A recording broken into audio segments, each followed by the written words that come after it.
आज हम एक नई यूनिट के साथ शुरुआत करते हैं। इस यूनिट का नाम है प्लांट मॉर्फोलॉजी।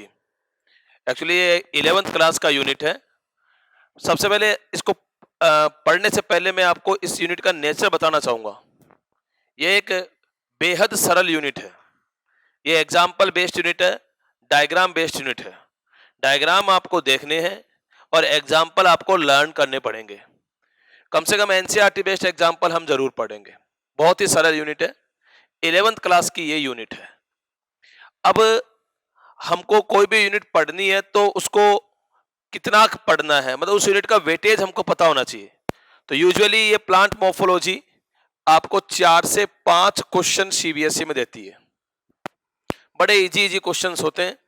कई बार डायग्राम पूछ लिया जाता है, कई बार एग्जाम्पल पूछ लिया जाता है, कई बार किसी चीज का कुछ करेक्टर पूछ लिया जाता है।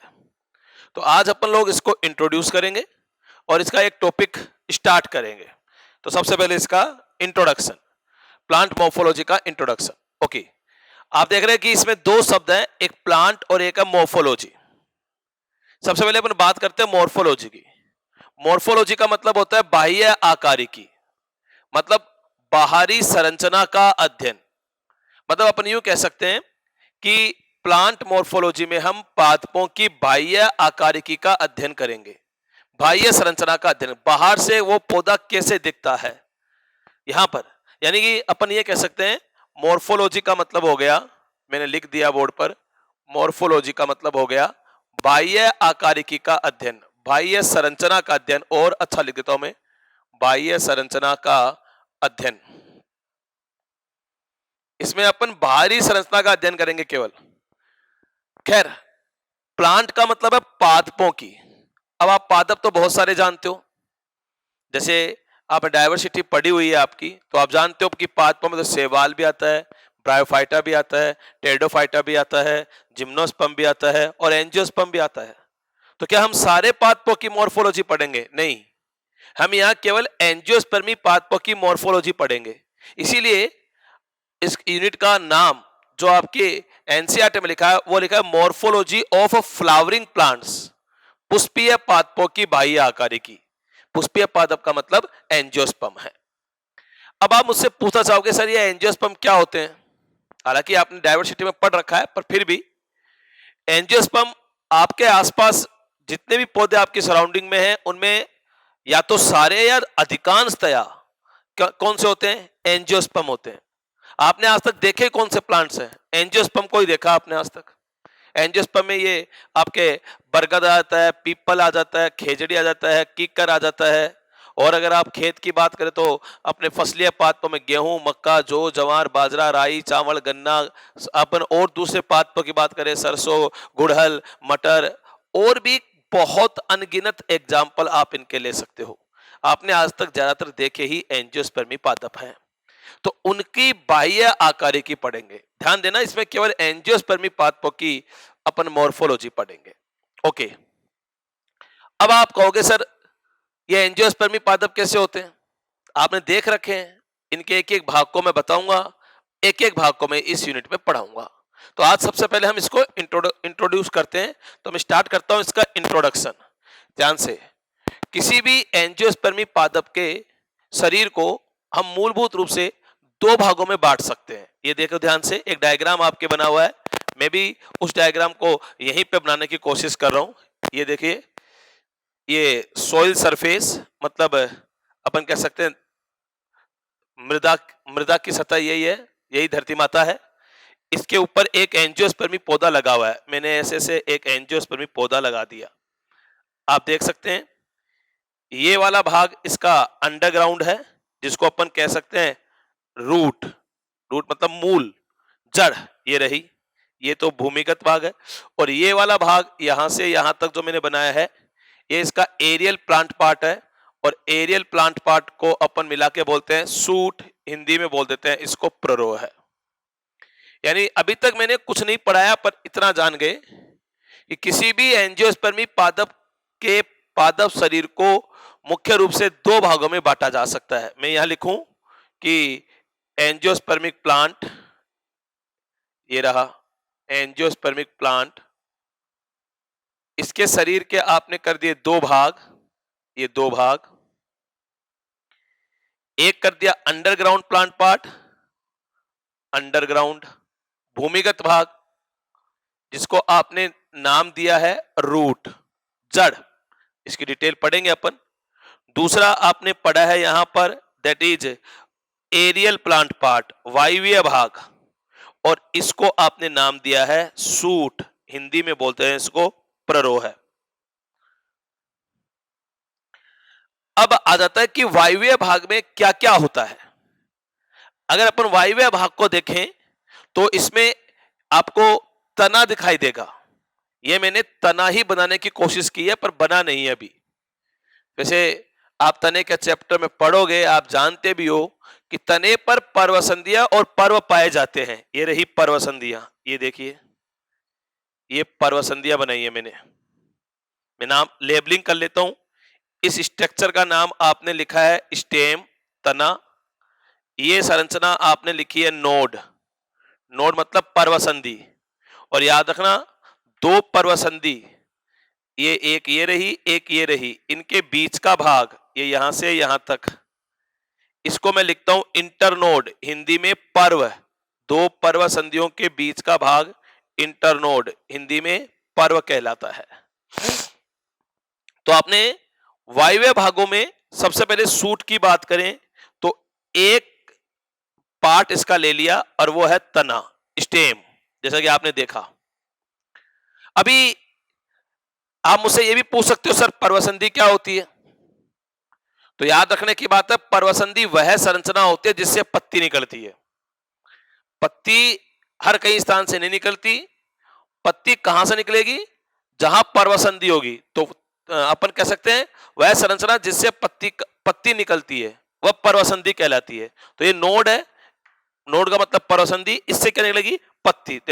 जैसे ये नोड, अब मैं इस डायग्राम को फुलफिल करने के लिए इधर ही बनाता हूं, ये निकल गई पत्ती। ये नोड, ये निकल गई पत्ती। आप किधर भी बना सकते थे। ये नोड, ये निकल गई पत्ती, ये नोड, ये निकल गई पत्ती। यानी अपन पत्ती की बात करें तो अपन ने कहा कि एक और वायव्य भाग आ गया तने के साथ साथ, और वो क्या आ गया? पत्ती। पत्ती भी प्ररोह का ही भाग होता है। ये मैं नाम इसकी लेबलिंग कर देता हूं, ये आ गई पत्ती, लीफ इसको अंग्रेजी में बोल देते हैं। इनके कार्य भी अपन थोड़ी देर में पढ़ेंगे। फिलहाल मैं एक बार फिर से आता हूं, पर्वसंधि की परिभाषा आप लिख लेना। वह संरचना जिससे पत्ती निकलती है पर्वसंधि कहलाती है। पर्व की परिभाषा, पर्व इंटरनोड, 2 पर्वसंधियों के बीच का भाग पर्व कहलाता है। पत्ती आ गई। अब पत्ती जो होती है उसके आने के बाद पुष्प आते हैं। क्यों आते हैं वो भी अपन पढ़ेंगे। और पुष्प भी वायव्य भाग ही होता है। तो मैं कहीं भी बनाता हूं, जैसे ये बन गया आपके सामने फ्लावर, पुष्प, ये बन गया पुष्प। और फूल से ही फल बनता है, ये बन गया फल जिसके अंदर बीज होते हैं। यहां पर ये आ गया फल, फल बोले होते फ्रूट, और इसके अंदर आ जाते हैं सीड, ढके हुए हैं, इसीलिए इनको एंजियोस्पर्मिक पादप, हिंदी में आवृत बीजी पादप कहते हैं।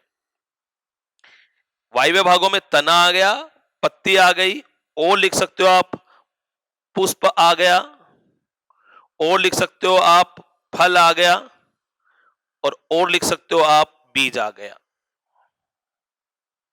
हालांकि बीज फल के अंदर होता है।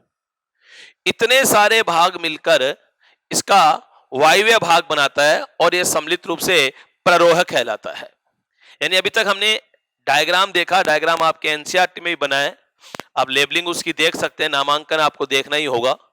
और अभी तक हम एक बात पढ़ चुके हैं, मैं इसके इंट्रोडक्शन में यूं पढ़ा रहा हूं कि किसी भी आवृत बीजी पादप या एंजियोस्पर्मिक प्लांट का पादप शरीर मुख्य रूप से 2 भागों में बटा होता है।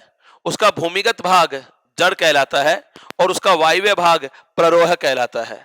प्ररोह में हम तना, पत्ती, पुष्प, फल और बीज को सम्मिलित कर लेते हैं। अब जब अपन मोर्फोलॉजी पढ़ेंगे, मतलब पादपों की बाह्य आकारिकी का अध्ययन करेंगे, तो इन सब भागों को पढ़ेंगे ध्यान से। अभी मोर्फोलॉजी में हम एक टॉपिक पढ़ेंगे रूट, में इधर लिख देता हूं रूट, ये लीजिए, एक टॉपिक पढ़ेंगे आप स्टेम, ये पढ़ेंगे आप स्टेम, तना जैसे बोल देते हैं। एक टॉपिक पढ़ोगे आप लीव, जिसे आप हिंदी में पत्ती बोल देते हो। एक टॉपिक पढ़ोगे आप फ्लावर, पुष्प, ये भी एक टॉपिक पढ़ोगे आप। एक टॉपिक पढ़ोगे आप इसमें फ्रूट, ये भी एक टॉपिक पढ़ोगे आप फ्रूट। और एक टॉपिक पढ़ोगे आप इसमें सीड। जब आप इतने सारे टॉपिक पढ़ोगे तो आप बोलोगे हमने प्लांट मोर्फोलॉजी या मॉर्फोलॉजी ऑफ फ्लावरिंग प्लांट्स को कंप्लीट कर लिया। थोड़ा सा इंट्रोडक्शन में आगे बढ़ते हैं। सर ये जड़ क्या होती है? आप जानते हो ये पौधे का प्राय भूमिगत भाग होता है और इसका कार्य भी आप जानते हो कि रूट जो होती है उसका सामान्य कार्य होता है भूमि से जल तथा खनिज लवणों का अवशोषण करना। यानी अगर मैं इस रूट के फंक्शन की बात करूं, कार्य की बात करूं, लिखा हुआ है ये भूमि से, ध्यान से, कहां से? भूमि से जल व खनिज लवणों का अवशोषण करती है। ये याद करने का बात है, ये जानते हो आप, ये जड़ का कार्य होता है। फिर और आप ये भी देख सकते हो कि बिना जल के पौधे का जीवन संभव नहीं है, इसलिए भगवान ने इसमें रूट बनाई है। तना, पत्ती, पुष्प, फल, बीज, इनके क्या काम होते हैं? इनके मुख्य मुख्य कार्य अपन यहां पढ़ेंगे। काम बहुत सारे करते हैं ये। जैसे तने का कार्य हो गया, ये संवहन का कार्य करता है। संवहन, संवहन कैसे? संवहन का मतलब होता है कि जो जल जड़ के पास आया जल अवशोषण से, ये उसको पौधों के अन्य वायव्य भागों तक पहुंचाता है। भाई जल तो पत्ती को भी चाहिए, जल तो दूसरे वायव्य भागों को भी चाहिए, लेके कौन जाएगा उसको? तना। तो तने का काम आ गया जड़ों द्वारा अवशोषित जल तथा खनिज लवण को पौधे के अन्य वायव्य भागों तक पहुंचाना। एक स्थान से दूसरे स्थान तक जब कोई चीज जाती है तो हम उसको क्या बोलते हैं? इस प्रक्रिया का नाम होता है संवहन। तो ये जड़ जो होती है वो क्या करेगी? संवहन, सॉरी, तना जो होता है वो क्या करेगा? संवहन। किसका संवहन करेगा? जल का संवहन करेगा। ये जड़ों द्वारा अवशोषित जल तथा खनिज लवणों को पादप के अन्य वायव्य भागों तक क्या करेगा? पहुंचाएगा। ये एक तो जल का संवहन, और दूसरा एक और काम करता है ये भोजन का भी संवहन करता है। भोजन को कहां से कहां तक पहुंचाता है?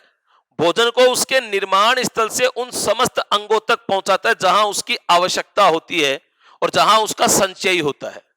भाई सामान्यतः भोजन पत्ती बनाती है, तो ये क्या करेगा? पत्ती से भोजन लेगा तना और उसको उन समस्त भागों तक पहुंचाएगा जहां उसकी आवश्यकता होगी, जहां उसका संचय होगा, है ना। यानी कि ये जल का और भोजन का दोनों का क्या करता है? संवहन करता है।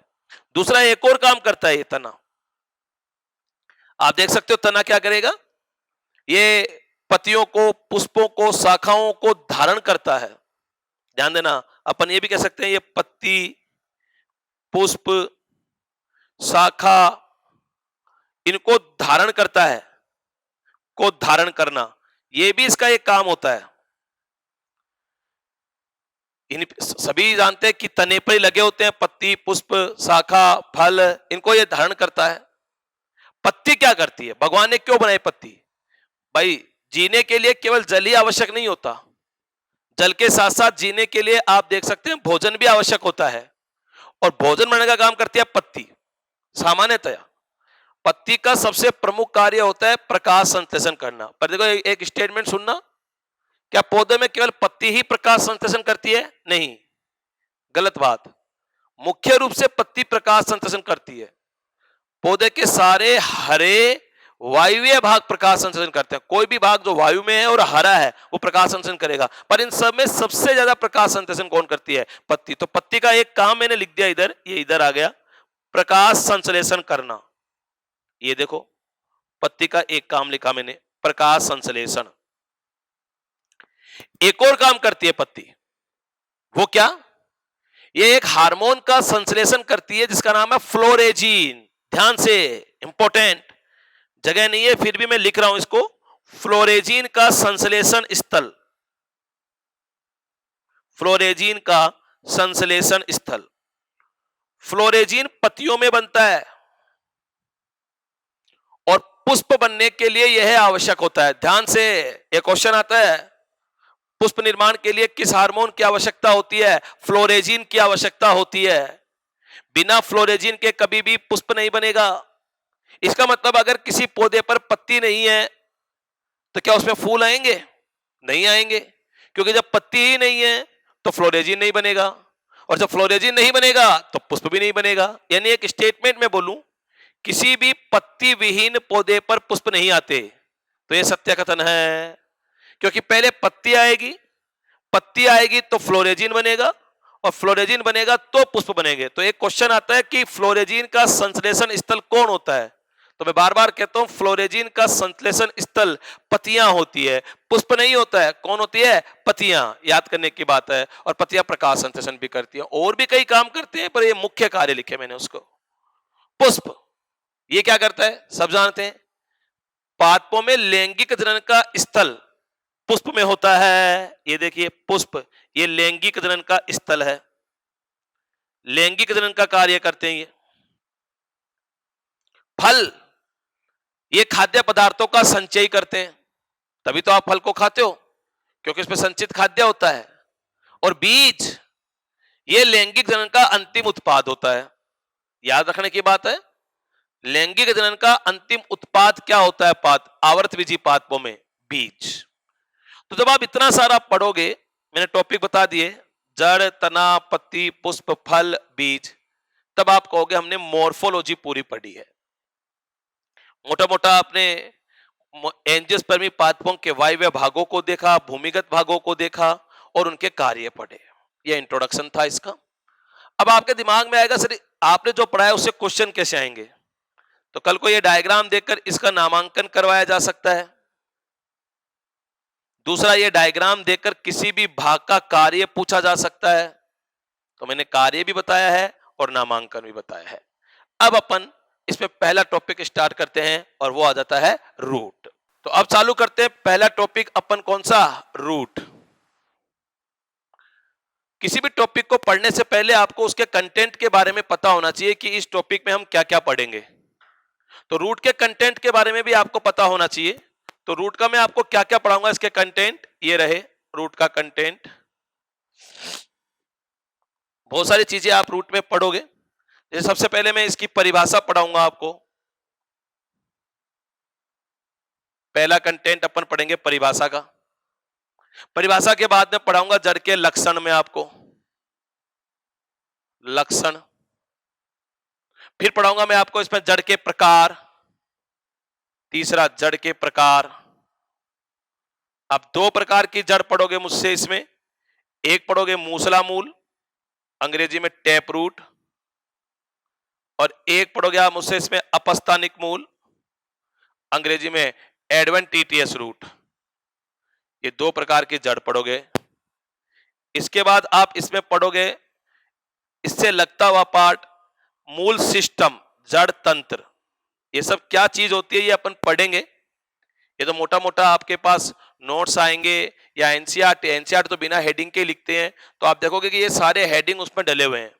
उसके बाद आप पढ़ोगे इसमें जड़ तंत्र के बाद में जड़ के भाग, पार्ट्स ऑफ रूट, और उसके बाद में लास्ट में आप पढ़ोगे इसमें जड़ के रूपांतरण। दो प्रकार की जड़ है, अतः दो प्रकार के रूपांतरण पढ़ोगे। एक मूसला मूल का रूपांतरण और एक है अपस्थानिक मूल का रूपांतरण। इतना जब सब कुछ पढ़ोगे तो आप कहोगे हमने पहला टॉपिक पढ़ा है, और वो कौन सा है? जड़। तो मैं इसके पहले पॉइंट से इसको स्टार्ट करता हूं, जड़ की परिभाषा से मैं इसको स्टार्ट करता हूं। ये लीजिए, यानी अपन ने स्टार्ट किया डेफिनेशन, परिभाषा। और देखो किसी भी चीज को हम कैसे परिभाषित करेंगे।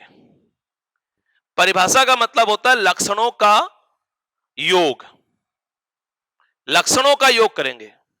किसी भी चीज को परिभाषित करने के लिए आपको पहले उसके लक्षणों का पता होना चाहिए। ध्यान दीजिए। अब हम सबसे पहले यहां जड़ के लक्षण देखेंगे। हालांकि मैं लक्षण आपको फिर से बढ़ाऊंगा, लेकिन बिना लक्षणों के परिभाषा नहीं आ सकती। पहले आप जिस भी चीज को परिभाषित करना चाहते हैं उसके लक्षणों को देखिए, और फिर उनको एक निश्चित क्रम में जोड़ दीजिए, उससे उसकी परिभाषा बनेगी। हम पहले जड़ की परिभाषा बनाना चाहते हैं, तो मुझे पहले जड़ के लक्षणों पर विचार करना पड़ेगा। तो जड़ के लक्षण क्या क्या होते हैं मैं आपको सामान्य लक्षण पढ़ा रहा हूं इसके, कुछ आप जानते हो, कुछ मैं बता दूंगा, फिर उनको एक पर्टिकुलर तरीके से जोड़ेंगे तो जड़ की परिभाषा बन जाएगी। सबसे पहले मैं इधर लिख देता हूं। सबसे पहले आप देख सकते हो जड़ के लक्षणों में अपन यूं कह सकते हैं कि ये पौधे का प्राय भूमिगत भाग होता है। प्राय भूमिगत भाग, आप जानते हो जड़ भूमि के अंदर होती है, पर कभी कभी ऊपर भी हो सकती है, वायु में भी हो सकती है। इसलिए हमने प्राय शब्द काम में लिया है। प्राय का मतलब ज्यादातर, लक्षण ज्यादातर जो हम देखते हैं वही लिखा जाएगा। तो ये प्राय भूमिगत भाग होता है। जड़ बनता कैसे है भाई? आप जानते हो कि जब भी हमको कोई नया पौधा बनाना होता है तो सामान्यतः हम उसके बीज धरती पर डालते हैं। बीज में भ्रूण होता है और भ्रूण में दो ध्रुव होते हैं, एक मूलांकुर और एक प्रांकुर। ये जड़ कहां से बनती है? मूलांकुर से बनती है। शब्द कह रहा है मूलांकुर, मूल का अंकुर करने वाली संरचना। तो ये भ्रूण के मूलांकुर से उत्पन्न होती है। ये आ गया दूसरा, मूलांकुर से उत्पन्न। आप यूं सोचिए, आपने ये धरती है, आपने इस पर डाल दिया बीज, बीज के अंदर था भ्रूण, सपोज करो ये भ्रूण, ये मूलांकुर और ये प्रांकुर। ये यहां बात करते हैं, आपने कहा मूलांकुर, तो इससे निकलेगी मूल, ये निकल गई मूल, मूलांकुर से उत्पन्न। अब कोई पूछे जड़ जाएगी कहां निकलने के बाद? तो आप सब जानते हो जड़ भूमि के अंदर जाती है। अब दोस्तों भूमि की तरफ, नीचे की तरफ एक बल काम करता है जिसका नाम है गुरुत्वाकर्षण बल। एक तरह से यूं कहें कि गुरुत्वाकर्षण बल का उद्दीपन जब इसको मिलता है जड़ को, तो ये उद्दीपन की दिशा में ही जाती है। गुरुत्वाकर्षण बल भी ऊपर से नीचे लगता है और जड़ भी नीचे की तरफ जा रही है। इसका मतलब क्या हुआ कि दोनों, मतलब जड़ की जो अनुक्रिया है वो उद्दीपन की दिशा में हो रही है। और इतना आप जानते हो कि उद्दीपन की दिशा में दर्शाई गई अनुक्रिया धनात्मक अनुक्रिया होती है और उद्दीपन के विपरीत दिशा में दर्शाई गई अनुक्रिया ऋणात्मक अनुक्रिया होती है। तो जड़ गुरुत्वाकर्षण बल की दिशा में जा रही है, मतलब गुरुत्वाकर्षण बल के सापेक्ष धनात्मक अनुक्रिया दे रही है। इसलिए हम ये कह सकते हैं कि यह धनात्मक गुरुत्वानुवर्ती होती है। लेकिन अपवाद मिल सकते हैं, इसलिए प्राय धनात्मक, पॉजिटिवली जियोट्रोपिक गुरुत्वानुवर्ती होती है। धनात्मक गुरुत्वानुवर्ती। और बता सकते हो? अब क्या नीचे की तरफ जाएगी तो क्या बिल्कुल स्ट्रेट जाएगी? नहीं, इसको जिधर जल मिलेगा ये उधर जाएगी। यानी कि जल के सापेक्ष अगर बात करें तो जल की दिशा में जा रही है, तो फिर से जल के लिए धनात्मक अनुक्रिया हो गई, क्योंकि जिधर जल है उधर जाएगी। इसलिए हम ये भी कह सकते हैं कि यह प्राय धनात्मक जलानुवर्ती होता है। ये बात आ गई एक और, धनात्मक जलानुवर्ती। और अपन बात करें इसमें प्रकाश के सापेक्ष। प्रकाश ऊपर से आता है, जड़ नीचे जा रही है, तो प्रकाश की दिशा में जा रही है कि उसके विपरीत दिशा में जा रही है? उसके विपरीत दिशा में जा रही है। यानी प्रकाश के लिए बोलोगे आप प्राय ऋणात्मक प्रकाशानुवर्ती, प्रकाश से दूर जा रही है, इसलिए प्रकाश के लिए इसका जो अनुक्रिया हो गया वो ऋणात्मक हो गया। प्रकाश नहीं आता जड़ पे। वैसे आपने ये बात भी सुन रखी है कि एंजियोस्पर्मी पादपों में पर्णहरित के निर्माण के लिए प्रकाश चाहिए। अब जड़ तो है ही भूमि में, तो प्रकाश आएगा ही नहीं। इसका मतलब जड़ में पर्णहरित नहीं बनेगा, क्लोरोफिल नहीं बनेगा, और जब क्लोरोफिल नहीं बनेगा तो इसका रंग हरा नहीं होगा, क्योंकि हरे रंग के लिए पर्णहरित का होना आवश्यक है। तो फिर जड़ें किस रंग की होगी? हमको इतना पता है ये हरी नहीं होती, इसका मतलब ये अहरित होती है। अपवाद हो सकते हैं, इसलिए आपने एक करेक्टर वो बोल दिया, प्राय अहरित। देखो ये सारे के सारे लक्षण जड़ के लिखे हैं मैंने। और एक काम की बात मैं बताऊं, जड़ का अगर अपन उल्टा कर देंगे तो तना हो जाएगा। जड़ का उल्टा तना हो जाता है, ध्यान देना। जड़ का उल्टा तना, यहां पर जो मैंने लिखा ये जड़ के लक्षण है, इनके उल्टे करो, रिवर्स करो, वो तने के हो जाएंगे। और तने के उल्टे जड़ के हो जाएंगे। अभी थोड़ी देर पहले आपने तने का एक फीचर पढ़ा था, मैंने बोला था डायग्राम में, इंट्रोडक्शन में, कि तने पर सदैव पर्वसंधियां, पर्व पतियां पाए जाते हैं, कलिकाएं पाई जाती है, तने पर होते हैं और सदैव होते हैं, तो जड़ पर ये कभी नहीं होते। यानी मैं जड़ का एक लक्षण लिख रहा हूं जिसका कहीं कोई अपवाद नहीं है। क्या क्या नहीं है इसमें? माइनस, माइनस का मतलब एब्सेंट। क्या क्या? पर्व संधि नहीं है इसमें, इसमें पर्व भी नहीं है, इसमें पत्तियां भी नहीं है, पुष्प भी नहीं है, एक और बात, कलिकाएं भी नहीं है, पर इसका अपवाद हो सकता है, इसलिए माइनस प्राय कलिका, प्राय इसलिए लगाया क्योंकि इसका अपवाद हो सकता है। ये देखिए, ये 7 नंबर और 8 नंबर जो करेक्टर मैंने लिखा है बोर्ड पर, ये तने का उल्टा है। इनके उल्टे करोगे सबके तो तने के लक्षण बन जाएंगे। इसे जब मैं तना पढ़ाऊंगा तो मुझे वहां उसके लक्षण पढ़ने की जरूरत नहीं पड़नी चाहिए, उल्टा आप कर सकते हो। जैसे मैं बोलूं, जड़ पौधे का प्राय भूमिगत भाग है, तो तना पौधे का प्राय वायवीय भाग है। जड़ भ्रूण के मूलांकुर से उत्पन्न होता है, तो तना भ्रूण के प्रांकुर से उत्पन्न होता है। जड़ प्राय धनात्मक गुरुत्वानुवर्ती, तो तना प्राय ऋणात्मक गुरुत्वानुवर्ती। जड़ प्राय धनात्मक जलानुवर्ती, तो तना प्राय ऋणात्मक जलानुवर्ती। जड़ प्राय ऋणात्मक प्रकाशानुवर्ती, तो तना प्राय धनात्मक प्रकाशानुवर्ती। जड़ प्राय अहरित, तने में पढ़ोगे बाल्य अवस्था में तना हरित हरित होता है। जड़ों पर कभी भी पर्वसंधि, पर्व पतियां नहीं पाए जाते, तने पर यह सदैव पाए जाते हैं। जड़ों पर प्राय कलिका नहीं होती, तने पर कलिका पाई जाती है। तो एक सवाल आ जाता है, जड़ और तने में अंतर बताओ, तो अंतर भी कर सकते हो, और जड़ की परिभाषा के साथ या लक्षणों के साथ तने की परिभाषा और तने के लक्षण फ्री मिल जाते हैं। अब मैं इन सबको एक ऑर्डर में जोड़ूंगा और जोड़ते इसकी परिभाषा बन जाएगी। ये लीजिए, ये परिभाषा आ गई और लक्षणों के साथ आ गई। मैं बोल रहा हूं, आपकी नजर बोर्ड पर, ध्यान से सुनने की बात है।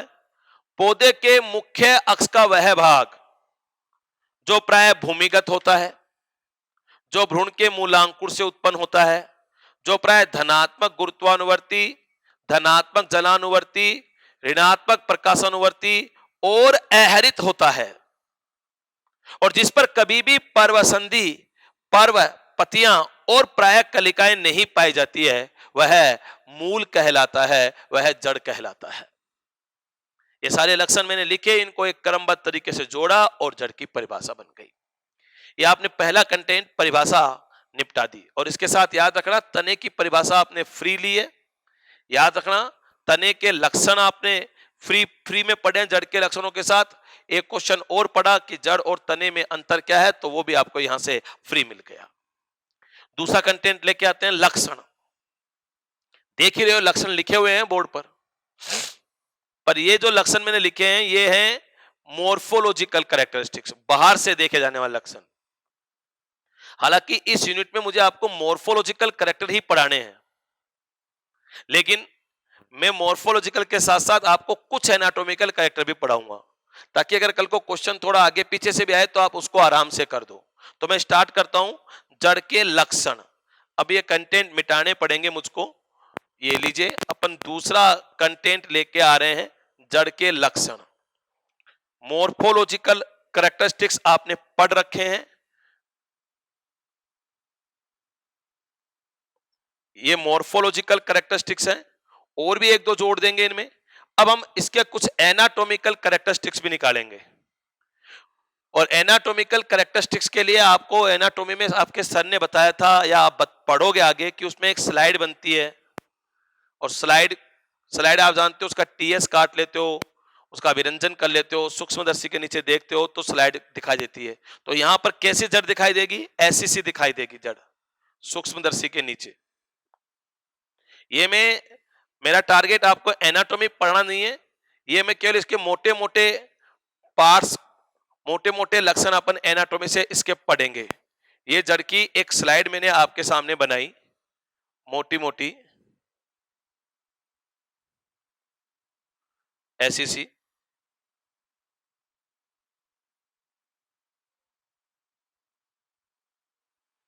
ये इसके विभिन्न भागों का प्रदर्शन अपन करने की सोच रहे हैं।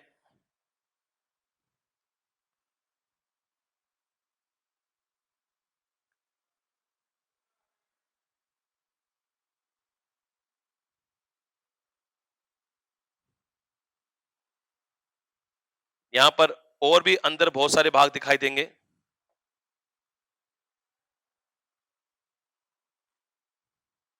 ये जो नीली रेखा में दिखा रहा हूं आपके सामने,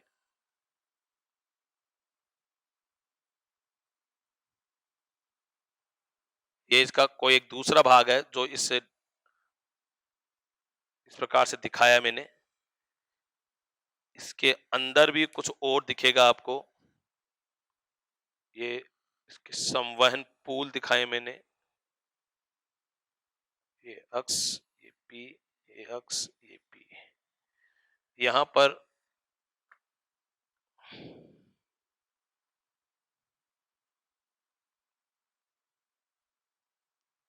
ये जड़ का टीएस बनाया मैंने मोटा मोटा। अपन देख सकते हैं ये है यहां पर रूट हेयर, मूल रोम बोल देते हैं हिंदी में। बात करेंगे इन सब की। ये दिखाई देगी आपको एपिडर्मिस, अधिचरम। ये दिखाई देगा आपको कॉर्टेक्स और उसका एक भाग जर्नल कॉर्टेक्स, हिंदी में बोल देते हैं इसको सामान्य वलकुट। सामान्य वलकुट। इसके नीचे आ जाती है एंडोडर्मिस, अंतःचरम जिसके आप बोलते हो, अंतःचरम। इसके नीचे आ जाती है पेरीसाइकिल, हिंदी में बोलते हो उसको परिरंभ। इसके नीचे ये जाइलम और फ्लोएम दिखाई दे रहे हैं जिनको मिलाकर आप बोलते हो संवहन, संवहन पूल, वेस्कुलर बंडल। ये रहे। इतनी सारी संरचनाएं आपको सूक्ष्मदर्शी से स्लाइड बनाकर देखने पर दिखेगी। ये यहां से हम इसके एनाटॉमिकल कैरेक्टरिस्टिक्स निकाल लेंगे। अभी जो आपने कैरेक्टरिस्टिक्स देखे हैं जो बोर्ड पर परिभाषा के साथ लिखे थे मैंने, वो मॉर्फोलॉजिकल है। अभी एनाटॉमिकल कैरेक्टरिस्टिक्स अपन एक एक करके निकालते हैं। देखो जब कोई डायग्राम आ जाता है तो डायग्राम से पढ़ने का रूल होता है कि कोई भी संरचना का वर्णन हमेशा हम बाहर से अंदर की ओर करते हैं, और अगर अपन बाहर वाला पार्ट और अंदर वाला पार्ट विभेदित नहीं कर पा रहे हैं तो उस संरचना का अध्ययन हम ऊपर से नीचे करते हैं। तो हम ऊपर से नीचे चलते हैं। सबसे पहले ऊपर क्या है? मूल रोम। अब बताइए कैसे होते हैं? तो ध्यान से, जड़ों में एक कोशिकीय मूल रोम पाए जाते हैं। मूल रोम की विशेषता है, आप देख सकते हो ये एपिडर्मिस की कुछ कोशिकाओं से निकाला है मैंने, और ये पूरी की पूरी एक ही कोशिका है। यानी एक एनाटॉमिकल कैरेक्टर आ गया कि यहां पर मूल रोम होते हैं, और वो कैसे होते हैं? एक कोशिकीय होते हैं। वैसे आप जानते हो और आगे पढ़ने वाले भी हो, इन्हीं मूल रोमों की सहायता से जड़ भूमि से जल तथा खनिज लवणों का अवशोषण करती है। जड़ में भी कौन सा भाग भूमि से जल और खनिज लवणों का अवशोषण करता है? मूल रोम। इसके नीचे एपिडर्मिस है, इसका कोई विशेष लक्षण नहीं है। यहां पर मैं यहां केवल विशेष कैरेक्टर ही पढ़ाऊंगा। इसके नीचे नियम यह कहता है हाइपोडर्मिस होनी चाहिए थी एपिडर्मिस के नीचे, लेकिन यहां हाइपोडर्मिस नहीं है। इसका मतलब आपने एक कैरेक्टर और निकाल दिया कि जड़ों में हाइपोडर्मिस नहीं होती, माइनस हाइपोडर्मिस, ये एक और कैरेक्टर निकाल दिया। इसके नीचे हाइपोडर्मिस के नीचे सामान्य वलकुट आना चाहिए था, आ रहा है। यहां सामान्य वलकुट की कोई विशेष बात नहीं है। इसके आगे चले, एंडोडर्मिस। आप देखो मैंने एंडोडर्मिस की कोशिकाओं को कुछ अलग तरीके से दिखाया है। ये एंडोडर्मिस की कोशिकाएं हैं और ये ढोलकाकार आकृति की होती है, पीपे नुमा भी बोल सकते हो। इंपॉर्टेंट क्वेश्चन एंडोडर्मिस के लिए, फिजियोलॉजी में पढ़ते भी हो आप, एनाटॉमी में और पढ़ोगे। एंडोडर्मिस के दो लक्षण, एक तो आपने बता दिया कि इसकी कोशिकाएं सेल्स ढोलकाकार, ढोलक जैसी आकृति की होती है, या आप बोल सकते हो पीपे नुमा होती है। अंग्रेजी में बैरल शेप बोल देते हैं इनको। दूसरी अच्छी बात, इसकी कुछ कोशिकाओं पर सुबेरीन का निक्षेपण होता है, लिग्नो सुबेरीन। और अच्छा बोल दूं मैं, लिग्नो सुबेरीन का, जैसे मैंने यहां कर दिया, ये मोटा कर दिया, ये लिग्नोसुबेरिन का। जैसे मैंने यहां कर दिया, ये मोटा कर दिया, जैसे मैंने यहां कर दिया, ये मोटा सा पार्ट कर दिया, ये देखो लिग्नोसुबेरिन। और लिग्नोसुबेरिन का ये निक्षेपण आप याद रखना पट्टियों के रूप में होता है, और इन पट्टियों की खोज करी थी केस्पेरी नाम के वैज्ञानिक ने, और उसी के सम्मान में इन पट्टियों का नाम रखा गया केस्पेरियन पट्टिकाएं। एक क्वेश्चन आ गया, केस्पेरियन पट्टिकाएं किस भाग में पाई जाती है? एंडोडर्मिस पे पाई जाती है। यानी एंडोडर्मिस का एक और लक्षण आ गया, प्लस केस्पेरियन पट्टिकाएं, जड़ों की एंडोडर्मिस में केस्पेरियन पट्टिकाएं पाई जाती है। क्वेश्चन ये भी आता है, ये किसकी बनी होती है?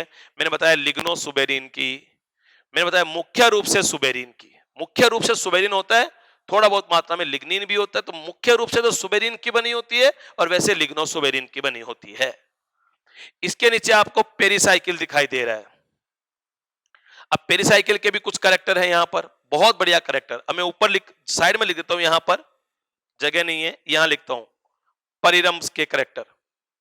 देखो जड़ आपने किसी भी पौधे के देखे तो अकेली एक जड़ कभी भी नहीं होती, जड़ से साइडों में भी कुछ जड़ें निकली रहती है, इनको बोलते हैं जड़ की शाखाएं हैं, या अपन ये बोल सकते हैं पार्श्व मूल। याद रखना, पार्श्व मूल और जड़ की शाखा एक ही बात है। मैं इधर लिख रहा हूं, पार्श्व मूल और जड़ की शाखा एक ही बात है। और ये कहां से निकलती है? परिरंभ से निकलती है। इंपॉर्टेंट क्वेश्चन, बहुत ही इंपॉर्टेंट क्वेश्चन। मैं बोलूं, ये रहा जड़ों की पार्श्व मूल, जिसका मैंने एक और नाम दे दिया जड़ की शाखा। अब कोई पूछे ये कहां से निकलेगी, तो आप बता दोगे ये परिरंभ से उत्पन्न होगी। वेरी इंपॉर्टेंट, परिरंभ से उत्पन्न होगी। क्वेश्चन आता है पार्श्व मूल की उत्पत्ति कहां से होती है? आप बता दोगे पार्श्व मूल की उत्पत्ति जड़ों की परिरंभ से होती है।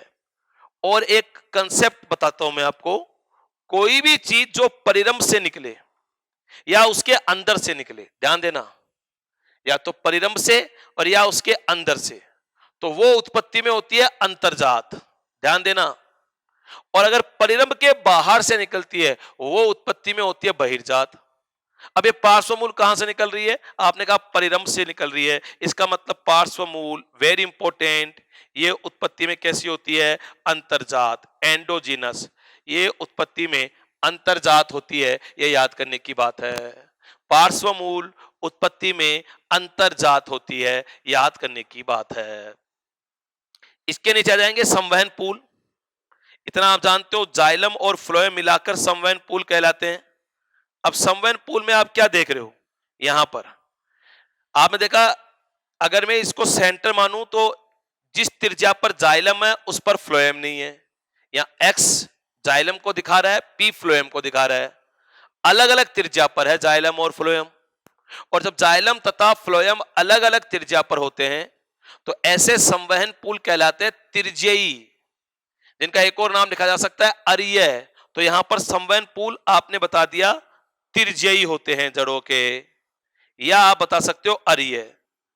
मैं परिभाषा बता रहा हूं, रेडियल बोलते हैं इंग्लिश में, कि जब संवहन पूल अर्थात जब जाइलम और फ्लोएम अलग अलग त्रिज्या पर होते हैं तो ऐसे संवहन पूल त्रिज्यी या अरीय संवहन पूल कहलाते हैं। यह याद करने की बात है। अब इस पर जाइलम कैसा होता है? इन संवहन पूलों में जाइलम कैसा, और इसकी एक और चीज कर लेते हैं। वैसे ये जानते हो, नहीं जानते तो ही बताता हूं मैं, कि जाइलम का निर्माण दो खंडों में होता है। जो पहला खंड होता है वो होता है प्रोटोजाइलम, हिंदी में आदि दारू। जैसे मान लीजिए ये जाइलम है, ये एक साथ ऐसे नहीं बना है, ये दो खंडों में बनता।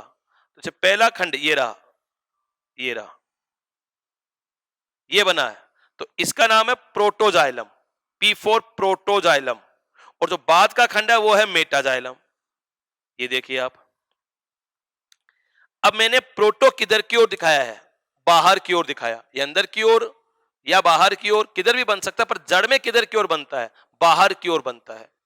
और ऐसा जाइलम जिसमें प्रोटोजाइलम बाहर की ओर हो और मेटाजाइलम अंदर की ओर हो, उसको अपन बोलते हैं बहिर आदि दारुक, अंग्रेजी में एक्जार्क।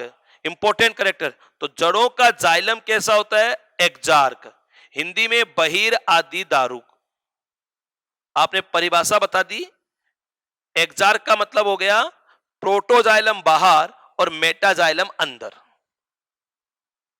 ध्यान दे, और एक बात कर सकते हैं अपन।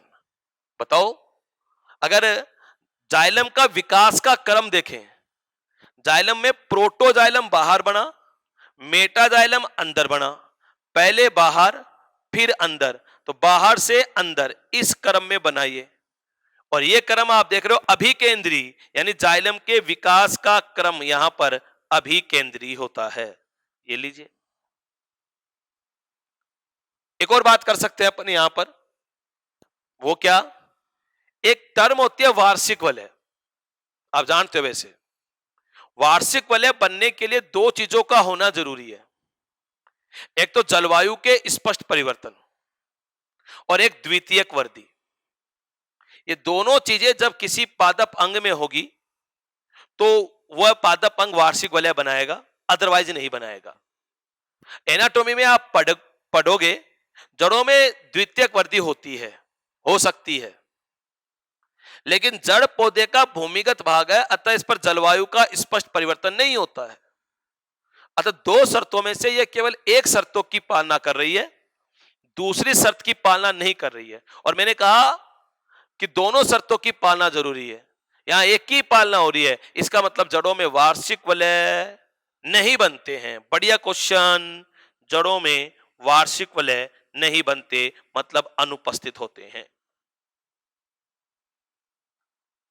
ये लीजिए, आप ऊपर से चले थे, सेंटर तक आ गए हैं, सारी बातें हो गई। एक करेक्टर और पता है मुझे। आप जड़ की बात करें तो जड़ भूमि के अंदर जाती है। एक बार भूमि को भी देख लेते हैं। इधर बनाता हूं, ये धरती माता ठोस होती है, तो जब अंदर जड़ जाएगी तो यहां भूमि की सतह और इस जड़ के वर्दी बिंदु के बीच रगड़ होगी। भूमि तो कहेगी अंदर नहीं जाने दूंगी, जड़ कहेगी अंदर जाऊंगी, तो यहां रगड़म पट्टी होगी, अपनी भाषा में तो घर्षण होगा। और कहीं इस रगड़म रगड़ाई में इस जड़ का वर्दी बिंदु झड़ गया, जिधर से वर्दी होती है वो वर्दी बिंदु होता है, तो जड़ की तो वर्दी रुक जाएगी। इसलिए भगवान ने इसके इस वर्दी बिंदु की सुरक्षा के लिए एक टोपी दे दी। टोपी का नाम है मूल गोप। ये इसके शीर्ष पर मूल गोप होता है, आगे की तरफ मूल गोप पर, पीछे की तरफ वर्दी बिंदु है। तो वर्दी बिंदु इसके शीर्ष पर हुआ कि शीर्ष के पीछे हुआ? शीर्ष पर तो टोपी है और टोपी के पीछे वर्दी बिंदु है, ताकि उस पर रगड़ नहीं लगे। इसका मतलब जड़ों में वर्दी शीर्ष के पीछे से होती है, क्योंकि वर्दी बिंदु मूल गोप के पीछे है। इसका मतलब जड़ों में वर्दी उपशीर्षस्थ होती है, शीर्ष से नहीं हुई, शीर्ष के पीछे से। तो आपने कह दिया जड़ में वर्दी उपशीर्षस्थ होती है। मैं एक और कैरेक्टर यहां लिख रहा हूं, उपशीर्षस्थ वर्दी, और शीर्ष पर इसके मूल गोप होता है, ये आप जानते ही हो, उपशीर्षस्थ वर्दी। ये इतने सारे कैरेक्टर मैंने आपके सामने लिखे हैं। ये इधर वाले आपने देखा, ये मूल रोम से लेकर लास्ट तक ये एनाटॉमिकल कैरेक्टर है, ये सब एनाटॉमिकल कैरेक्टर है, और ऊपर वाला मॉर्फोलॉजिकल कैरेक्टर है। मैं इन सबको मिला के बोलूंगा तो ये जड़ के लक्षण आ जाएंगे। दूसरे ये मॉर्फोलॉजिकल और यहां से ये एनाटॉमिकल। जड़ के लक्षण कैसे पढ़ा सकता हूं मैं, एक बार फिर से मैं सबको मिला के बोलूंगा कि जड़ पौधे का प्राय भूमिगत भाग होता है जो भ्रूण के मूलांकुर से उत्पन्न होता है। यह प्राय धनात्मक गुरुत्वानुवर्ती, धनात्मक जलानुवर्ती और ऋणात्मक प्रकाशानुवर्ती होता है। अंडरलाइन ये सब याद करने पड़ेंगे। तीसरा, जड़ें प्राय अहरित होती है, अपवाद हो सकते हैं। अगर अपवाद, कई सारे अपवाद, जैसे मैं कुछ अपवाद आपके सामने लिखूं, आप पढ़ेंगे कि ट्रापा, इसकी जड़ हरी होती है, हरी जड़ें होती है, ट्रापा सिंगाड़ा का नाम है। टीनोस्पोरा, इसकी जड़ भी आप हरी पढ़ोगे। ऑर्किड, उसकी भी आप जड़ कैसी पढ़ोगे, हरी। ये अपवाद हैं, इनमें सब में हरी जड़ें होती हैं, लेकिन ज्यादातर में जड़ें अहरित होती हैं। जड़ों पर सदैव पर्वसंधियां, पर्व पत्तियां अनुपस्थित होती हैं, इसका कहीं कोई अपवाद नहीं है। जड़ों पर प्राय कलिकाएं नहीं होती है, प्राय नहीं होती है, पर अपवाद है। जैसे अपवाद में आप लिख सकते हो कुछ के नाम, जैसे शीशम, शीशम की जड़ों पर, डलबर्जिया शीशु बोटनी का नाम है, इस पर कलिका होती है। अपन बात करें डहेलिया, बोटनी का नाम ही है डहेलिया, इस पर भी, इसकी जड़ों पर भी कलिकाएं होती हैं। हम और बात कर सकते हैं पोपुलस, जिसको आप परवड़ कहते हो, उसकी जड़ पर भी कलिका होती है। शकरकंद, इसकी जड़ पर भी कलिका होती है। ये अपवाद हैं, इन सब में प्लस कलिका है। नियम कहते हैं होनी नहीं चाहिए, पर इन पर होती है, तो ये अपवाद है। हमने ये भी कहा कि जड़ों में वृद्धि कैसी होती है, उपशीर्षस्थ होती है। ये देखो, ये इधर लिखा हुआ था। जड़ों के शीर्ष पर एक टोपी नुमा संरचना मूलगोप पाई जाती है, आपने पढ़ा है। अब हम इसके एनाटॉमिकल लक्षण में आते हैं। ये रही कि जड़ों में एक कोशिकीय मूलरोम पाए जाते हैं। सवाल बनता है मूलरोम कैसे होते हैं, एक कोशिकीय होते हैं। जड़ों में हाइपोडर्मिस नहीं होती है, ये लीजिए। जड़ों के एंडोडर्मिस की कोशिकाएं ढोलकाकार या पीपेनुमा होती है और इन पर लिग्नोसुबेरिन युक्त केस्पेरिन पट्टिकाएं पाई जाती है। जड़ों में पार्श्व मूल या जड़ की शाखाएं परिरंभ से उत्पन्न होती है, इंपोर्टेंट, और यह उत्पत्ति में अंतर्जात होती है। हम कह सकते हैं जड़ों के संवहन पुल त्रिज्यीय या अरीय होते हैं। इनमें आपने पढ़ा था जाइलम और फ्लोएम अलग अलग त्रिज्या पर होते हैं। जड़ों का जाइलम एक्जार्क मतलब बहिर आदि दारुक प्रकार का होता है, अर्थात प्रोटोजाइलम परिधि की ओर और मेटाजाइलम केंद्र की ओर होता है, और जड़ों में जाइलम के विकास का क्रम अभिकेंद्रीय होता है। और एक अच्छी बात और, जड़ों में वार्षिक वलय नहीं बनती है। ध्यान देना, ये सब जड़ के लक्षण हैं। इनमें से कुछ आपके नोट्स में लिखे हुए हैं, कुछ नहीं लिखे हुए हैं। नहीं लिखे हुए को आप बोर्ड से अभी लिख सकते हो, फिर बाद में नोट्स पढ़ते समय उतार सकते हो। ये जड़ के लक्षण हो गए, और इन सब का उल्टा करते ही तने के लक्षण आ जाएंगे। उल्टा आप कर सकते हो, मॉर्फोलॉजिकल का मैंने करवा दिया था, एनाटॉमिकल का आप खुद कर सकते हो, या जब आप तना पढ़ोगे तो वहां आप देखोगे कि इनके ठीक उल्टे तने के लक्षण बन जाएंगे। यानी तने की परिभाषा और तने के लक्षण तो जड़ के साथ ही फ्री हो गए। ये जड़ के लक्षण, जड़ की परिभाषा।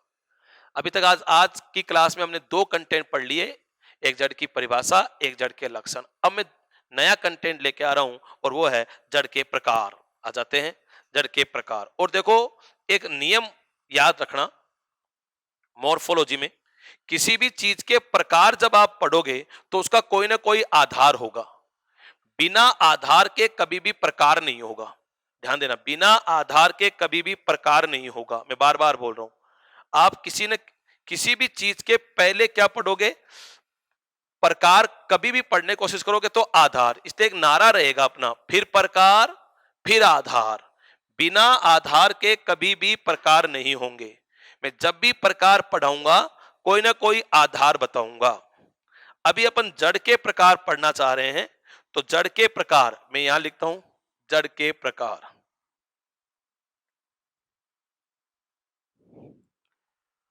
और ये आप पढ़ोगे मुझसे दो प्रकार। नारा बोला मन ही मन में, फिर प्रकार फिर आधार। और ये आधार है यहां उत्पत्ति स्थल के आधार पर, यानी उत्पत्ति स्थल के आधार पर, उत्पत्ति स्थल के आधार पर। मतलब ये दोनों प्रकार की जो जड़ें पढ़ोगे उनके उत्पत्ति स्थल अलग अलग होंगे। ये दोनों जड़ें अलग अलग जगह से निकलेगी, ये खास बात है। उत्पत्ति स्थल के आधार पर हम इनको दो प्रकार के पढ़ेंगे। पहला प्रकार मैं आपको पढ़ाऊंगा मूसला मूल, टेप रूट। इसका एक और नाम है प्राथमिक मूल, प्राइमरी रूट। ये इसी का नाम है, मूसला मूल या प्राथमिक मूल। और दूसरा प्रकार पढ़ोगे आप मुझसे इसमें अपस्थानिक मूल, अंग्रेजी में बोलते हैं इसको एडवेंटिटियस रूट। ये दूसरा प्रकार आ जाएगा, एडवेंटिटियस रूट, अपस्थानिक मूल। पहला क्वेश्चन, मूसला मूल और अपस्थानिक मूल में मुख्य अंतर क्या है? उत्पत्ति स्थल का अंतर है, दोनों का उत्पत्ति स्थल अलग अलग होगा। हम पहला प्रकार पढ़ रहे हैं, मूसला मूल या प्राथमिक मूल। परिभाषा, ऐसी मूल जो भ्रूण के मूलांकुर से उत्पन्न होती है। देखो, सबसे पहले मैंने इसके उत्पत्ति स्थल की बात करी। ये कहां से उत्पन्न होगी? मूलांकुर से उत्पन्न। याद रखें, मूलांकुर से उत्पन्न। ऐसी मूल जो भ्रूण के मूलांकुर से उत्पन्न होती है वह मूसला मूल या प्राथमिक मूल कहलाती है।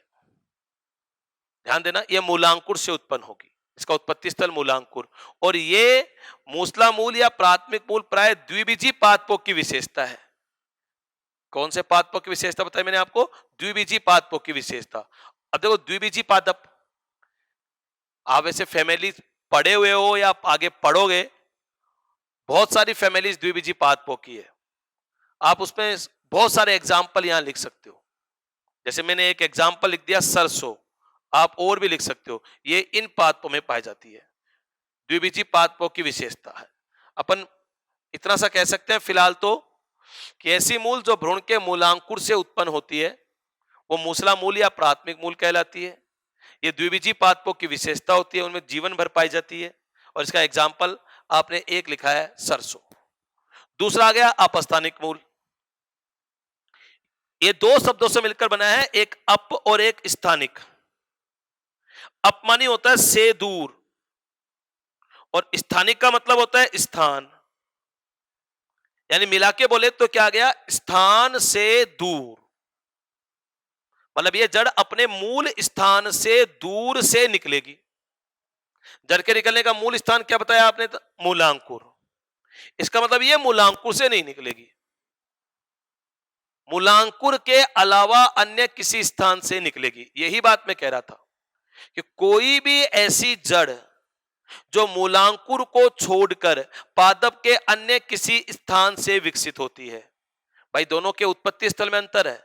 अगर मूलांकुर से निकलती तो नाम हो जाता मूसला मूल, और मूलांकुर को छोड़कर पादप के अन्य किसी भाग से, यहां पर लिख सकते हैं मूलांकुर के अलावा, मूलांकुर के अलावा अन्य किसी भाग से उत्पन्न, अन्य किसी भाग से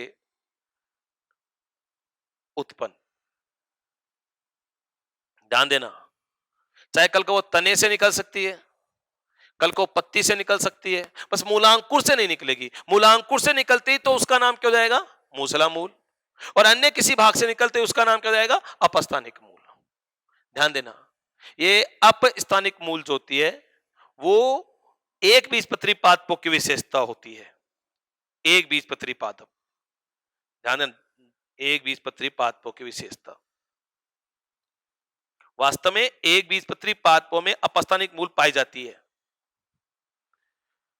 होता, एक बार आप एक बीजपत्री पौधे का निर्माण अपन करते हैं, सुनने की बात है भाई, धरती पर आप उसका भी बीज ही डालोगे, एक बीजपत्री पौधों का, और बीज में हमेशा भ्रूण होता है, और भ्रूण में तो मूलांकुर भी होता है और प्रांकुर भी होता है। इसका मतलब अगर कल को इनके बीज का विकास हुआ तो वहां भी बीज के मूलांकुर से जड़ तो निकलेगी, मूलांकुर से निकलने वाली प्राथमिक मूल हो जाएगी। मतलब एक बीजपत्री पादपों में भी प्राथमिक मूल या मूसला मूल पाई जाती है। ध्यान से सुनने की बात है, शुरू में होगी लेकिन ये कुछ समय बाद नष्ट हो जाती है। तो नष्ट होने के बाद उनको दूसरी जड़ की आवश्यकता होगी जीवन यापन करने के लिए, और वो जो दूसरी होगी जो उनके जीवन भर रहेगी उसका नाम कौन सा हो जाएगा? अपस्थानिक मूल हो जाएगा।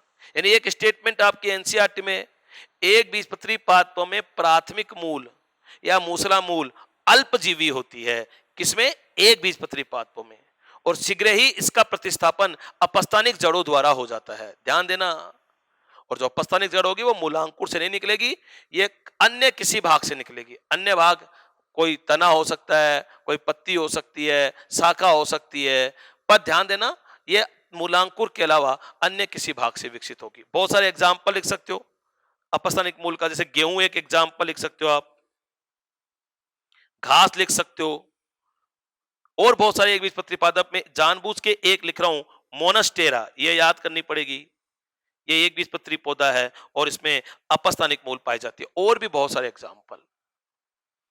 ज्यादा विकसित पौधे कौन से होते हैं? एक बीजपत्री की द्विबीजपत्री? एक बीजपत्री पौधे ज्यादा विकसित होते हैं, अतः इनके लक्षणों को भी ज्यादा विकसित मानेंगे।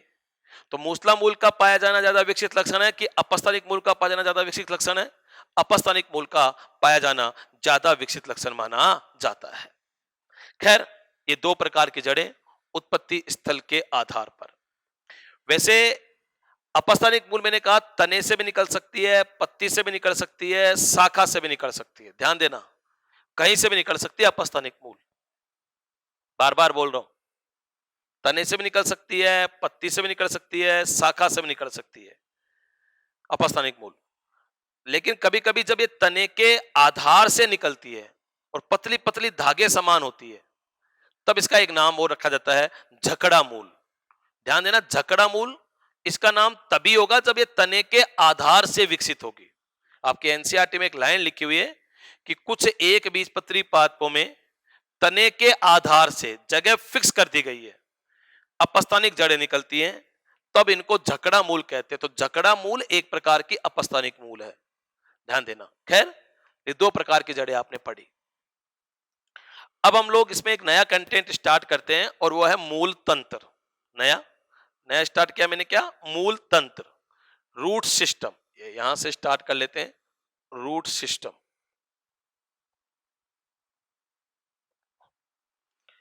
सिस्टम का मतलब आप समझते हो। सिस्टम का मतलब अपने गांव की भाषा में बोल देते हैं इसको अड़ंगा, किसी न किसी चीज का अड़ंगा। ये लीजिए, रूट सिस्टम, हिंदी में बोल देते हैं मूल तंत्र। वास्तव में ये जड़ का क्या है? अड़ंगा है। मूल तंत्र जड़ का क्या है? अड़ंगा। अब जड़ का अड़ंगा कैसे बना? भाई जड़ कितने प्रकार की? दो। तो अड़ंगे भी कितने प्रकार के होंगे? दो। प्रकार पढ़ने से पहले मूल तंत्र क्या होता है? मूल तंत्र में एक तो होती है मुख्य मूल और साथ में होते हैं इसकी शाखाएं। यानी मूल तंत्र की परिभाषा आ गई, मूल तंत्र बराबर मुख्य मूल प्लस शाखाएं। यानी मुख्य मूल और उसकी शाखाएं मिलकर मूल तंत्र का निर्माण करती है। मुख्य मूल दो प्रकार की हो सकती है, एक मूसला मूल और एक अपस्थानिक मूल। यानी कि मूल तंत्र के प्रकार भी कितने हो गए? दो। एक मूसला मूल तंत्र और एक अपस्थानिक मूल तंत्र। अपन दो प्रकार पढ़ेंगे इसके, मूल तंत्र, रूट सिस्टम बराबर दो प्रकार। दो में पहले की बात कर लेते हैं, ये आ गया मूसला मूल तंत्र। अंग्रेजी में आप इसको बोल देते हो टेप रूट सिस्टम, और दूसरा आप पढ़ोगे अपस्थानिक मूल तंत्र। मैं पहला लेके आ रहा हूं मूसला मूल तंत्र। मतलब ये कौन सी जड़ का अड़ंगा है? मूसला मूल का अड़ंगा है। इधर एक डायग्राम आपके एनसीईआरटी में बना हुआ है, इसका पैकेज में भी बना हुआ है। पहले बोर्ड पर ये बना कैसे, तो मैं इधर बनाऊं। ये रही धरती माता, सोइल, इस पर डाला भ्रूण, भ्रूण में था, इस पर डाला बीज, सॉरी बीज में था भ्रूण, भ्रूण में था मूलांकुर, ये रहा मूलांकुर। कल को जब बीज का विकास हुआ तो सबसे पहले इस मूलांकुर का दीर्घीकरण होता है और इससे एक जड़ निकलती है। ये अकेली जड़ निकली है सबसे पहले, और इस जड़ का नाम है प्राथमिक मूल। पहली बार आई है, इसे नाम लिख दिया प्राथमिक मूल, जिसका दूसरा नाम आपने पढ़ा था मूसला मूल।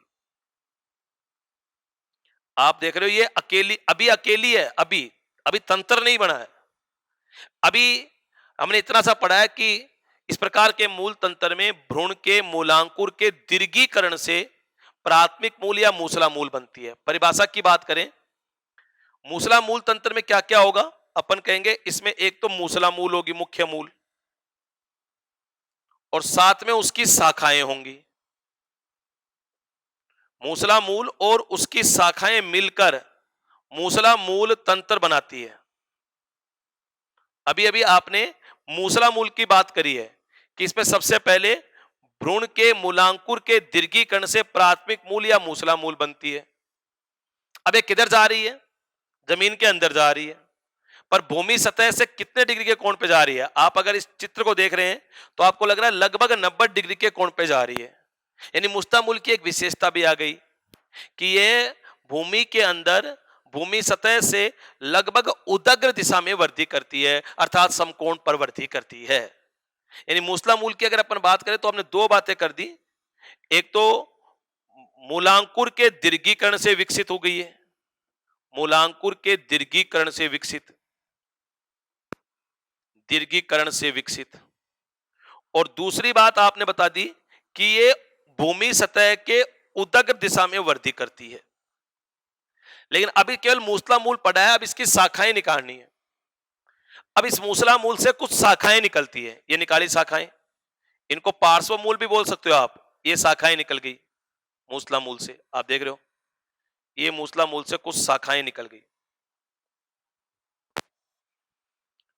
इन शाखाओं का 2 नंबर पर आगमन हो रहा है, इन जड़ों का, इनका नाम है द्वितीयक मूल। ये लीजिए, ये मैंने यहां पर लिख दी द्वितीयक मूल। एक शाखा तो ये आ गई। शाखा में हम 2 बातें करेंगे। एक आपने कर दी कौन सी, द्वितीयक मूल, सेकेंडरी रूट। इनसे भी कुछ और निकलता है, द्वितीयक मूल से भी। जैसे ये यहां पर, ये देखो, ये जैसे जैसे आगे जाएंगे पतली होती जाएंगी शाखाएं। ये देखो द्वितीयक मूल से निकल गई, ये देखो, ये देखो, ये यहां पर, ये देखो। और द्वितीयक मूल से जो निकली है उनका नाम है तृतीयक मूल। तो शाखा एक और आ गई, तृतीयक मूल, तृतीयक मूल। और ऐसा नहीं है कि अब बंद हो गया है, इनसे फिर निकलता है तृतीयक मूल से कुछ ना कुछ शाखाएं, और पतली शाखाएं हो जाएंगी। ये देखो बहुत सारी, ये देखो तृतीयक मूल पर भी लगी होंगी, ये देखो, ये देखो। और इनका नाम तृतीयक मूल से निकाल दीजिए, इनका नाम रूटलेट्स, इनका नाम रूटलेट।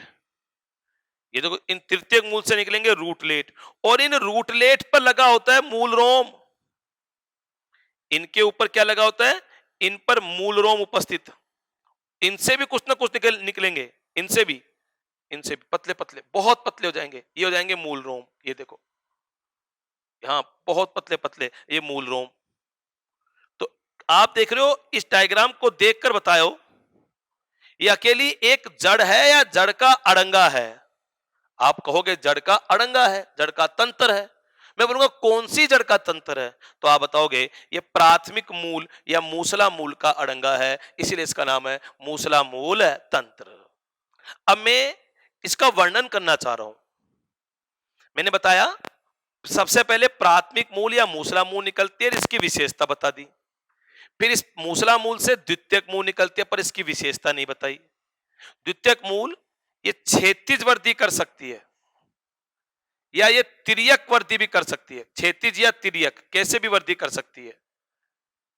और ये अग्राभिसारी क्रम में लगी होती है। ये क्रम कौन सा होता है, अग्राभिसारी क्रम, एक्रोपिटल सक्सेशन। एक्रोपिटल सक्सेशन का मतलब है कि जो परिपक्व संरचना होगी वह आधार पर होगी, और जो तरुण संरचना होगी वो शीर्ष के निकट होगी। अपन यूं कह सकते हैं कि परिपक्वता का क्रम आधार से शीर्ष की ओर क्रम से घटता जाएगा। जड़ का शीर्ष हमेशा नीचे होता है, शीर्ष वो होता है जिधर से वृद्धि होती है, ये इसका शीर्ष है। तो शीर्ष के पास तरुणतम द्वितीयक मूल होगी, और भूमि के सतह के निकट सबसे परिपक्व द्वितीयक मूल होगी। यह अग्राभिसारी क्रम में विन्यासित होती है। तृतीयक मूल की क्या विशेषता है, ये भी विभिन्न दिशाओं में जाती है, क्षैतिज भी जा सकती है, तिर्यक भी जा सकती है, विभिन्न दिशाओं में। और ये भी अग्राभिसारी क्रम में विन्यासित होती है। किस क्रम में बताया मैंने आपको, अग्राभिसारी क्रम में, वही बात है इनमें भी। और इन पर रूटलेट होते हैं, और ये रूटलेट पर क्या लगते हैं आगे जाकर, मूल रोम, रूट हेयर। और ये सारा मिलकर मूसला मूल तंत्र कहलाता है। अब मैं इसको डिस्क्राइब करना चाहता हूं, तो मैं इस तरह से विशेषताओं के साथ इनको डिस्क्राइब करूंगा। ध्यान से, मूसला मूल तंत्र, पहली बात, इस प्रकार के मूल तंत्र में भ्रूण के मूलांकुर के दीर्घीकरण से प्राथमिक मूल या मूसला मूल विकसित होती है। यह मूल भूमि के अंदर भूमि सतह के उदग्र दिशा में वृद्धि करती है। इस प्राथमिक मूल से कुछ शाखाएं निकलती हैं जिन्हें द्वितीयक मूल कहते हैं। यह भूमि में क्षैतिज या तिर्यक वृद्धि कर सकती है, और यह अग्राभिसारी क्रम में विन्यासित होती है। इन द्वितीयक मूल से भी कुछ और शाखाएं निकलती है जिनको तृतीयक मूल कहते हैं। तृतीयक मूल विभिन्न दिशाओं में फैली रहती है और यह भी अग्राभिसारी क्रम में विन्यासित होती है। इन तृतीयक मूल से रूटलेट निकलते हैं जिन पर मूल रोम लगे होते हैं। प्राथमिक मूल या मूसला मूल और साथ में द्वितीयक तृतीयक मूल मिलाकर सम्मिलित रूप से मूसला मूल तंत्र कहलाती है। और मूसला मूल तंत्र पाया जाना द्विबीजीय पादपों की विशेषता है। आप देख रहे थे मूसला मूल द्विबीजीय पादपों की विशेषता थी, इसलिए मूसला मूल तंत्र भी द्विबीजीय पादपों की विशेषता है, जिसमें सरसों और बहुत सारे एग्जाम्पल आप लिख सकते हो। अब ये मूसला मूल तंत्र दो प्रकार का पढ़ोगे आप, एक एसिमाक्सी एक सेसिमाक्सी। ये बहुत ज्यादा हो रहा है पर आपके नोट्स में लिखा हुआ है इसलिए बता देता हूं मैं। मूसला मूल तंत्र कितने प्रकार का? दो प्रकार। इसमें एक लिख दिया आपने एसिमाक्सी, इसका पढ़ने का मतलब ही नहीं है, एसिमाक्सी नाम ही कह रहा है, असीम प्लस अक्सी, मतलब इसमें अक्स जो होगा वो लंबा होगा, असीमित लंबाई वाला। और दूसरा पढ़ोगे आप इसमें एक और सेसिमाक्सी, मतलब उसमें अक्स छोटा होगा। अगर आप इनको ध्यान से देखें तो अक्स यहां पर मुख्य अक्स है मूसला मूल, प्राथमिक मूल, मतलब ऐसा मूल तंत्र, ऐसा मूसला मूल तंत्र जिसमें प्राथमिक मूल लंबी हो, मूसला मूल लंबी हो और उसकी शाखाएं उसकी तुलना में कम गहराई पर गई हुई हो, उसको बोलते हैं एसिमाक्सी। प्राथमिक मूल ज्यादा गहराई पर, अक्स ज्यादा लंबा है और उसकी शाखाएं तुलना में छोटी है, पीपल बरगद में होता है ऐसा। और सेसिमाक्सिस का उल्टा, इसमें प्राथमिक मूल अपेक्षाकृत कम गहराई पर होगा, अक्स सीमित होगा, प्राथमिक मूल अपेक्षाकृत कम गहराई पर, जबकि इसकी शाखाएं इसकी तुलना में अपेक्षाकृत ज्यादा गहराई पर, उसको बोलते हैं सेसिमाक्सी। वो पाया जाता है सोलेनम नाइग्रम, मकोई में पाया जाता है। एग्जाम्पल आपको याद हो तो कर लेना, नहीं कोई बात नहीं है। ये मैंने एक मूल तंत्र पढ़ाया, मूसला मूल तंत्र। दूसरा अपस्थानिक मूल तंत्र, कुछ पढ़ाने लायक है नहीं इसमें, मतलब यूं कह सकते हैं ऐसा मूल तंत्र जिसमें भ्रूण के मूलांकुर को छोड़कर पादप के अन्य किसी स्थान से विकसित हुए जड़ें सम्मिलित होती है। भाई अपस्थानिक मूल का मतलब होता है मूलांकुर के अलावा अन्य किसी स्थान से विकसित जड़ें, और इनका समूह बन जाए अगर तो उसे बोल देते हैं अपस्थानिक मूल तंत्र। ये लीजिए, ये दो प्रकार का मूल तंत्र आपने पढ़ लिया।